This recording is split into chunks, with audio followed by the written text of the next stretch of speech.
العالمين والعاقبۃ للمتقین والصلاة والسلام علی سید المرسلین اما بعد فاعوذ باللہ من الشیطان الرجیم بسم اللہ الرحمن الرحیم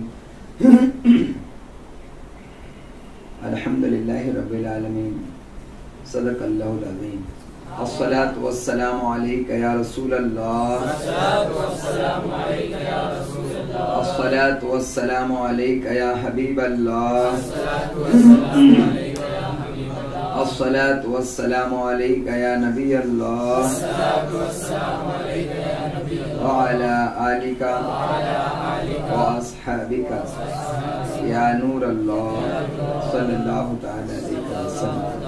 الحمدللہ ہم نے کل آداب تلاوت قرآن کا بیان سننا شروع کیا۔ آداب تلاوت قرآن یعنی قرآن عظیم کو پڑھنے کے آداب کیسے ہونا چاہیے، انشاءاللہ تعالی اس کو سنیں گے اور قرآن عظیم کی کچھ تعریف سنیں گے۔ اس کے پہلے ایک چھوٹا سا یعنی ایک تمہیدی جو ہے خاکہ ذہن میں بٹھانا ہے، جو کل بھی بتایا گیا تھا۔ قرآن عظیم کو سمجھ کے پڑھنا یہ انسان کی کامیابی کی راہ ہے۔ جس شخص نے قرآن عظیم کو پانے کے بعد اس کو پڑھا نہیں، اس کو سمجھا نہیں، اس پر عمل نہیں کیا، اس نے اپنی زندگی کو صرف ضائع کیا۔ اور ہم خود اپنی زندگی کا محاسبہ کر سکتے ہیں کہ ہم کتنا قرآن عظیم سے فائدہ اٹھا رہے ہیں۔ یہ تو اجتماعات وغیرہ بیانات وغیرہ ہم سنتے ہیں تو اس میں کچھ آیتوں پر ہم تفسیر سن لیتے ہیں، کیونکہ جب کوئی ایک بیان ہوتا ہے تو اس میں ایک قرآن کی آیت اس میں خطبے میں پڑھی جاتی ہے تو اس کی تھوڑی تفصیل ہم کو مل جاتی ہے، ورنہ ہم باقاعدگی کے ساتھ ایک طرف سے سورہ فاتحہ سے، جیسا بھی میں نے پڑھا الحمدللہ رب العالمین، ایک آیت میں نے تلاوت کی خطبے میں، تو اس طریقے سے ہم سورہ ناس تک کی آخری آیت تک ہم کبھی باقاعدگی کے ساتھ ہم نے قرآن پڑھا؟ اگر ہم اس طریقے سے تفصیل کے ساتھ قرآن نہیں پڑھتے تو یہ بہت بڑی غفلت ہے اور ہماری زندگی کا جو آنے کا مقصد ہے وہی ختم ہو جاتا ہے۔ تو سب سے پہلے تو یعنی اس کو سننے سے پہلے ہم عزم کریں گے انشاءاللہ کہ سمجھ میں جو ابھی جو سمجھایا جانے والا ہے سمجھ میں آئے یا نہ آئے قرآن عظیم کو پڑھنا ہے انشاءاللہ۔ اور حقیقت کیا ہے کہ قرآن عظیم کی تلاوت کی جو فضیلت بتائی جاتی ہے نا وہ ہم لوگوں کے سروں سے اوپر چلی جاتی ہے۔ اس کی وجہ یہ ہے نا کیونکہ ہم نے آج تک قرآن کو سمجھا ہی نہیں کہ حقیقت میں قرآن ہے کیا۔ اگر ایک مثال دوں، اگر کسی شخص کے پاس کوئی ایک ایسا برتن ہو یا ایسی کوئی چیز ہو یا ایسا کوئی انسٹرومنٹ ہو کہ وہ اس کے اندر سے بہت ساری کچھ چیزیں جو چاہے وہ نکال سکتا ہے، یعنی اس کو دیکھے اور اس کو کھولے اور اس کے اندر جو چاہے یعنی جیسا چاہے ڈھونڈ کر نہیں، یعنی جب اس کو کھولتا ہے تو تب تک اس کے اندر نئی نئی چیزیں نکلتی ہیں، تو وہ کیسا چھپائے گھومتا پھرے گا۔ ایک مثال میں موبائل بھی ہمارا، موبائل میں بھی ایسا ہی ہے۔ موبائل اگر ہمارے پاس بہت سارے فنکشنز والا الگ الگ نئے یعنی اپڈیٹڈ جو ہمارے پاس موبائل آتے رہتے ہیں، آئی فون یہ وہ سب، اس کے اندر کچھ نئی چیزیں ہوتی ہیں تو ہم اس کو کتنا یعنی اس کو کتنی اہمیت دیتے ہیں۔ آدمی اپنے لاکھوں روپے خرچہ کرتا ہے، لاکھوں کا پتہ نہیں مجھے موبائل آتا ہے کیا نہیں، لاکھ کا تو آتا ہے، 1,00,000 1.5 لاکھ 2 لاکھ کے لوگ موبائل لیتے ہیں، کتنا سا ہے نا، اس کو کتنا سنبھال کے، جب آئی فون ہوتا ہے تو کتنا سنبھال کے لے کے گھومتا ہے۔ تو کیا قرآن عظیم کی کوئی مثال آئی فون کے مقابلے میں ہے؟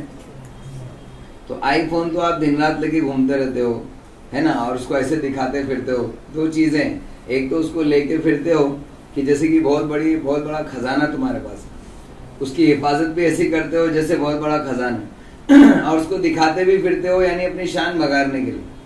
تینوں چیز بلا تمثیل قرآن شریف میں تم نے کبھی قرآن کو اتنی اہمیت دی نہیں دی؟ کیا آپ نے اس کی حفاظت کی کبھی اتنی زیادہ توجہ دی؟ نہیں دی۔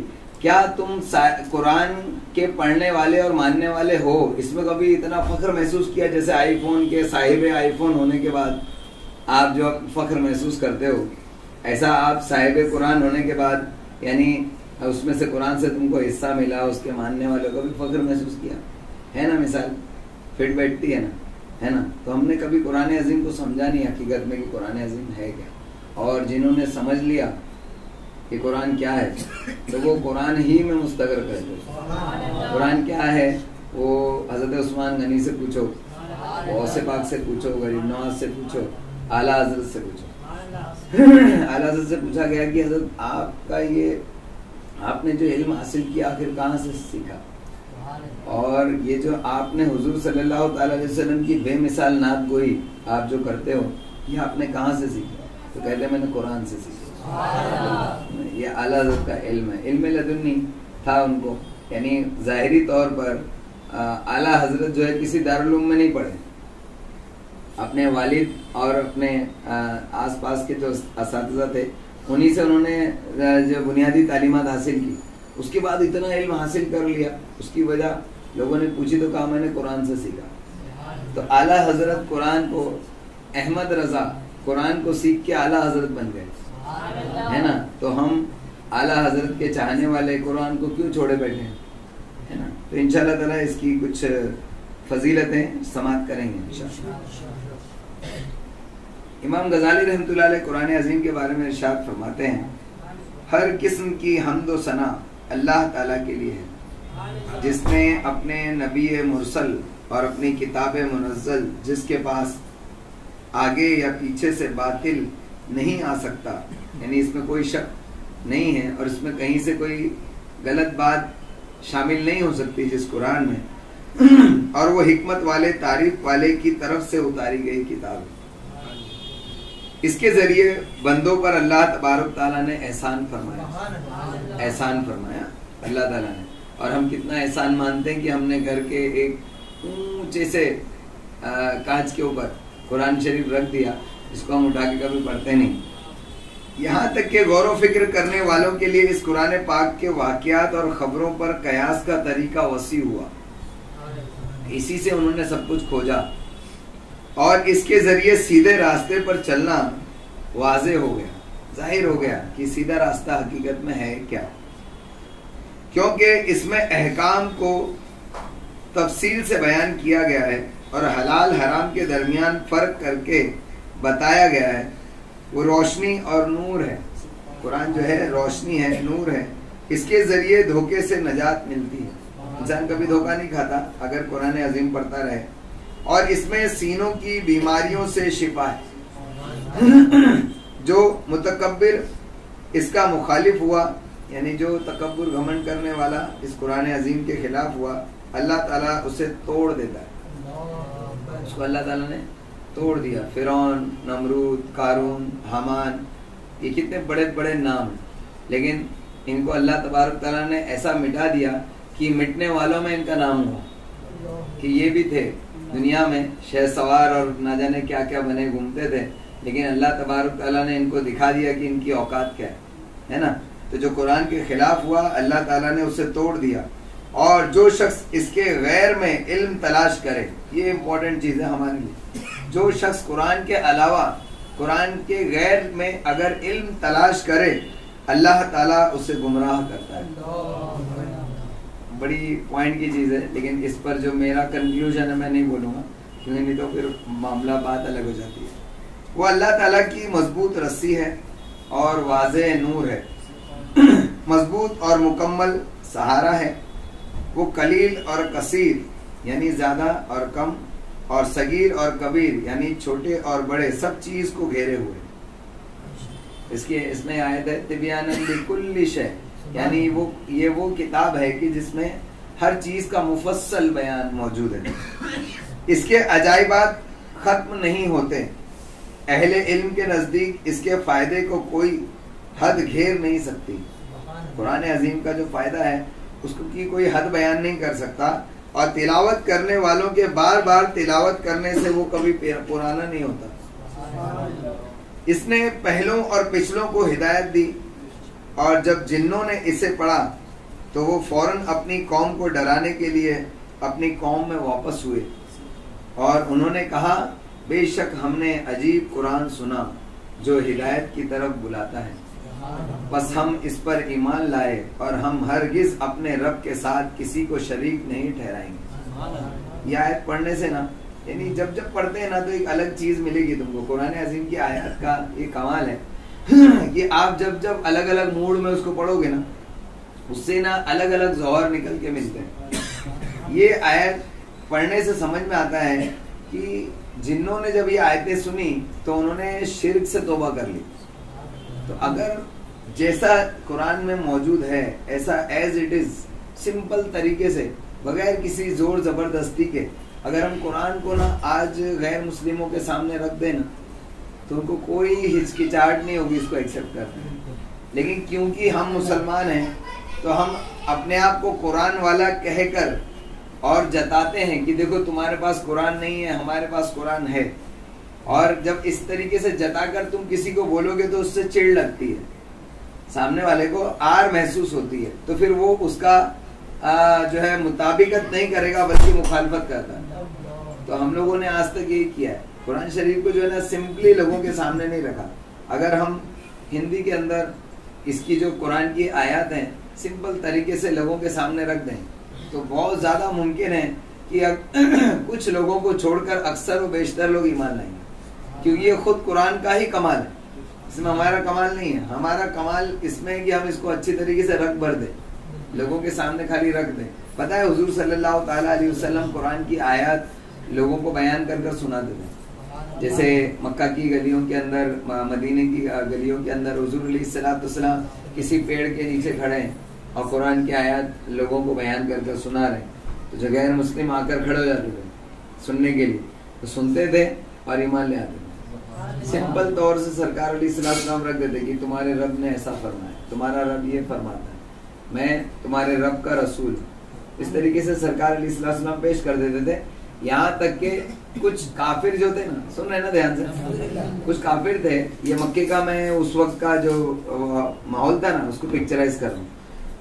بہت سارے ایسے کافر تھے جو پریشان تھے اس سے کہ اسلام پھیل رہا ہے, اس کو روکنا چاہیے. تو کیا کرتے تھے, ان لوگ سوچتے تھے کہ یہ جو بیانات ہو رہے ہیں نا درس, اس کی وجہ سے اسلام پھیل رہا ہے. تو ان لوگ کیا کرتے تھے, جہاں پر کوئی صحابی یا حضور صلی اللہ تعالیٰ علیہ وسلم بیان کرنے کھڑے ہوتے نا تو اس کے پاس میں, سرکار کے پاس میں یا بیان کرنے والے کے پاس آ کے کھڑے ہو کر زور زور سے نا سیٹیاں بجاتے, گانے گاتے, یعنی ڈسٹرب کرتے.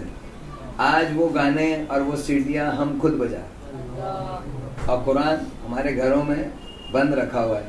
ہم کو کوئی مطلب نہیں اس سے کہ ہم اس کو خود سمجھیں یا لوگوں کو سمجھائیں. اب کون ہے جو اس کو مشن کے طور پر غیر مسلموں کے سامنے رکھ رہا ہو, ہے کوئی جو مشن کے طور پر اس کو نا باقاعدگی کے ساتھ ایک مشن بنانا چاہیے.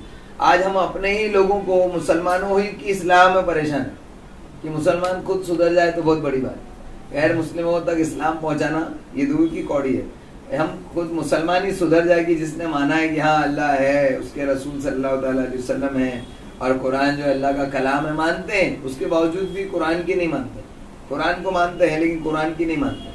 ایسا پرابلم تو کیسے ہوگا؟ تو یہ آیتیں جو ہیں یہ صرف سنی تھی جنات نے, حضور علیہ الصلوۃ والسلام بیان کر رہے تھے, لوگوں کو بیان کر رہے تھے, وہاں کچھ جنوں نے بھی سنا. جب سنا تو ان کو لگا, کیا کہا انہوں نے, بے شک ہم نے عجیب قرآن سنا جو ہدایت کی طرف بلاتا ہے, بس ہم اس پر ایمان لائے اور ہم ہرگز اپنے رب کے ساتھ کسی کو شریک نہیں ٹھہرائے. سمپلی لوگوں کو یہ چیز پیش کرنا ہے کہ ہم آدم علیہ السلام کی اولاد ہیں. آدم علیہ السلام جنت سے آئے تھے, ان کے رب نے ان کو جنت میں پیدا کیا تھا. ایک خطائے اجتہادی کی وجہ سے وہ دنیا میں تشریف لائے اور ہم انہی کی اولاد ہیں. تو جو ان کا رب وہ ہمارا رب, جس نے اسے پیدا کیا اسی نے ہم کو پیدا کیا, جس نے اس کو زمین پر اتارا اس نے ہم کو بھی پیدا کیا, زمین پر اتارا. تو ہم کو اسی کی عبادت کرنا چاہیے, اس کے سوا کسی کی عبادت نہیں کرنا چاہیے. اگر یہ کانسیپٹ کسی کے ذہن میں آپ بٹھا سکے تو وہ اسلام قبول کرے, ہے نا. تو ہم کو چاہیے کہ ہم یہ سمپلی لوگوں کے سامنے رکھیں اور کوئی زبردستی نہیں, کوئی اس کو مانے یا نہ مانے, ہمارا کام صرف رکھ دینا. اور باقاعدہ حضور صلی اللہ تعالیٰ علیہ وسلم سے اللہ تبارک تعالیٰ نے بھی یہی کہا کہ تمہارا کام صرف پہنچا دینا, ہدایت دینا نہ دینا وہ اللہ تبارک تعالیٰ. تو اس پر جو بھی ایمان لایا قرآن عظیم پر, اسے توفیق دی گئی. جس نے اس کے ذریعے کلام کیا اس نے سچ کہا. جس نے قرآن عظیم کی باتوں کو لوگوں تک پہنچایا اس نے سچ کہا. جو اس میں سے جس نے جو بھی کچھ کہا وہ سچ کہا. جس نے اسے دلیل بنایا اس نے ہدایت پا لی، جس نے اس پر عمل کیا وہ کامیاب ہو گیا۔ اور اللہ تعالیٰ نے ارشاد فرمایا بے شک ہم نے ذکر کو اتارا، یعنی قرآن پاک کو اتارا، اور ہم ہی اس کی حفاظت کرنے والے ہیں۔ دلوں اور جلدوں میں اسے محفوظ رکھنے کے اسباب میں سے ایک سبب یہ ہے کہ ہمیشہ اس کی تلاوت کی جائے اور اس کے آداب و شروط کا لحاظ کرتے ہوئے اس کی تدریس کو ہمیشہ جاری رکھا جائے۔ امام غزالی رحمۃ اللہ علیہ فرماتے ہیں یعنی صحیفوں میں، یعنی کتابوں میں اس کو محفوظ رکھا ہے، دل میں بھی اس کو یاد رکھا ہے، اس سے زیادہ ضروری ہے کہ اس کا درس دیا جائے، لوگوں کو اس کا درس سنایا جائے۔ ہم نے صرف قرآن خوانیوں کے اندر اور تراویحوں کے اندر اس کو محدود کر دیا، کوئی مر گیا تو اس کی بس قرآن خوانی ہم نے کر دی کہ اس کو اس کا ثواب پہنچ جائے گا، وہ بھی بنا سمجھے، ہے نا۔ لیکن امام غزالی کہتے ہیں کہ اس کے درس قائم کرنا چاہیے، زیادہ سے زیادہ لوگوں کو اس کا درس دینا چاہیے، اور اس کے اعمال باطنہ اور ظاہری آداب کی حفاظت کی جائے، لہذا اس کا بیان اور تفصیل ضروری ہے۔ اس کے مقاصد 4 بابوں میں واضح ہوں گے۔ امام غزالی رحمۃ اللہ علیہ فرماتے ہیں ہم قرآن پاک کے بارے میں 4 چیپٹرز باندھ رہے ہیں۔ پہلا چیپٹر ہے قرآن پاک اور اہل قرآن کی فضیلت، قرآن پاک کی فضیلت اور اہل قرآن جو قرآن کے اہل ہیں ان کی فضیلت۔ دوسرا تلاوت کے آداب، تیسرا تلاوت کے وقت باطنی اعمال، یہ ایک دم نیو چیز رہے گی انشاءاللہ، یہ امام غزالی اسپیشل ہے، ٹھیک ہے نا۔ کیا تیسری کیا چیز؟ تلاوت کے وقت باطنی اعمال، اور چوتھی چیز قرآن پاک کو سمجھنا اور اپنی رائے سے اس کی تفسیر کرنے کے بارے میں حکم کیا ہے۔ یہ 4 چیزیں انشاءاللہ تفصیل میں چلیں گی، کتنے دن چلیں گی مجھے بھی نہیں پتا، لیکن جب تک چلیں گی ہم کو انشاءاللہ اس کو اچھی طریقے سے حاصل کرنا ہے نا، اور اس کو اپنے اندر باقی رکھنا ہے۔ تو آج پہلا چیپٹر قرآن پاک اور اہل قرآن کی فضیلت، چند احادیث کی روشنی میں صرف انشاءاللہ چند فضائل۔ قرآن پاک کی فضیلت، نبی کریم صلی اللہ علیہ وسلم نے ارشاد فرمایا جس شخص نے قرآن پاک پڑھا پھر یہ خیال کیا کہ کسی کو اس سے بھی افضل کوئی چیز عطا کی گئی ہے تو اس نے اس چیز کو چھوٹا قرار دیا جسے اللہ تعالیٰ نے عظمت عطا فرمائی۔ یعنی قرآن پاک کے پڑھنے سے افضل اور کوئی بھی اللہ تعالیٰ کی نعمت نہیں، سب سے بڑی چیز ہے۔ اس کو جس نے چھوٹا سمجھا اس نے حقیقت میں اس کو چھوٹا کیا، سمجھا غلط ہے اس کی بات۔ نبی کریم صلی اللہ تعالیٰ علیہ وسلم کا ارشاد گرامی ہے اللہ تعالیٰ کے نزدیک قرآن پاک سے بڑھ کر کسی شفاعت کرنے والے کا مقام نہیں سوائے نبی کریم صلی اللہ تعالیٰ علیہ وسلم کے۔ یعنی دیگر اعمال میں سے بتایا گیا کہ اللہ تعالیٰ کے نزدیک قرآن پاک سے بڑھ کر کسی شفاعت کرنے والے کا مقام نہیں، نہ کسی نبی کا، نہ فرشتے کا، اور نہ کسی اور کا۔ یعنی اور کسی بھی نبی کا بھی نہیں، کسی ولی کا بھی نہیں، کسی فرشتے کا بھی نہیں، کسی کی بھی شفاعت قرآن پاک کی شفاعت سے بڑھ کر نہیں۔ رسول اللہ صلی اللہ تعالی علیہ وسلم نے فرمایا اگر قرآن پاک کسی چمڑے میں ہو تو اسے آگ نہیں پہنچتی، کسی چمڑے میں ہو تو اسے آگ نہیں پہنچتی۔ رسول اللہ صلی اللہ تعالی علیہ وسلم نے فرمایا میری امت کی بہترین عبادت تلاوت قرآن پاک۔ اب آپ کہیں گے کہ تلاوت، آپ نے ایک حدیث شریف سنی تھی کہ حضور صلی اللہ تعالی علیہ وسلم نے فرمایا تمام اعمال جہاد کے سامنے ایسے ہیں جیسے سمندر کے سامنے رائی کا دانہ، قطرہ، ہے نا۔ اور دین کی دعوت دینا، امر بالمعروف اور نہی عن المنکر ایسا ہے، ایسا عمل ہے جس کے سامنے جہاد ایسا ہے جیسے سمندر کے سامنے قطرہ۔ تب قرآن پاک کی تلاوت کیا؟ تو قرآن پاک کی تلاوت ہی سے امر بالمعروف اور نہی عن المنکر، وداؤٹ امر بالمعروف اور نہی عن المنکر کوئی قرآن پاک کی تلاوت خالص کرتا رہے تو پھر وہ اس کا وہ مقام نہیں۔ سمجھ میں آیا؟ یعنی خود کر رہا ہے، اور ایسے لوگ جو خود قرآن پاک پڑھتے ہیں لیکن لوگوں کو نہیں بتاتے، ایسے لوگوں کو پر تو اللہ تعالیٰ عذاب نازل فرمائے، تو ان کا یہ قرآن پاک پڑھنا بھر اس کو بچائے گا نہیں، بلکہ اس سے کہا جائے گا کہ تم کو ہم نے یہ چیز دی تھی، تم نے لوگوں تک کیوں نہیں پہنچائی۔